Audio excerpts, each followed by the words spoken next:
awal-awal saya masuk seminari di Surabaya, sekitar tahun 98 atau 99, semester 1 atau semester 2 waktu itu, saya sering mendengar cerita dari kakak kelas kalau asrama itu tempat yang angker, banyak hantunya, banyak kakak kelas yang sering digoda, sering melihat penampakan.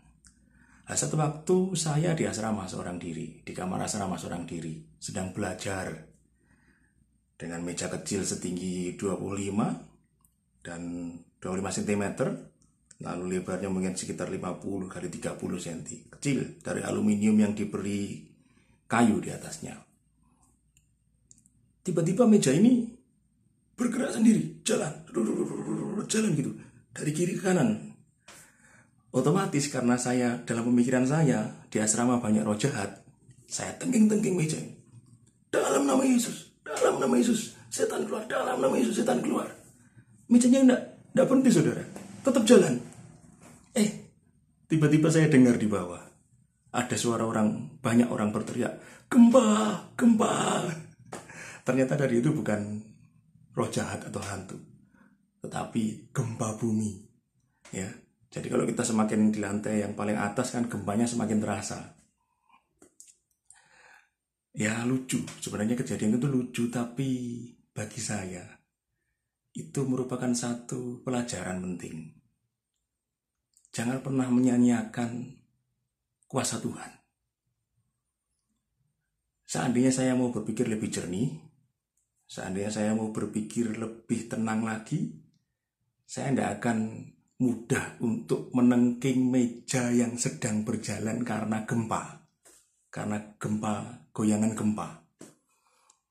Ya mungkin terkadang memang dalam keadaan panik kita gampang keluar kata-kata yang tidak terlalu saya pikir kata-kata tidak berguna yang keluar.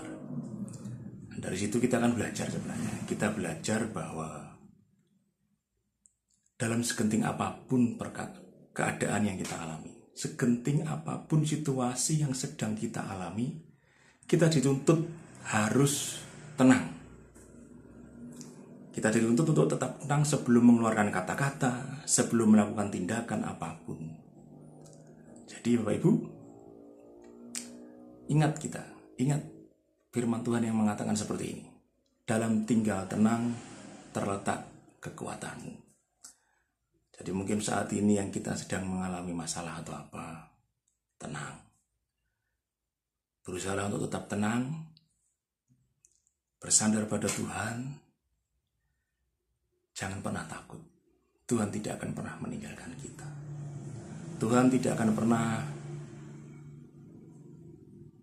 bersukacita jika umatnya dalam keadaan berduka. Kalau kita berduka, Tuhan yang melihat kita berduka pasti lebih berduka lagi. Seperti seorang ayah yang mengasihi anaknya. Dia tidak akan pernah rela melihat anaknya menderita. Tenang. Sekali lagi, dalam tinggal tenang terletak kekuatanmu. Tidak usah takut, karena kita punya Allah yang perkasa. Kita punya Allah, Raja segala raja, pencipta semesta alam.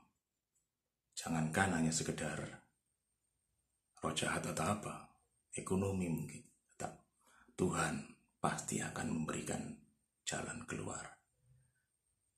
Amin firman Tuhan.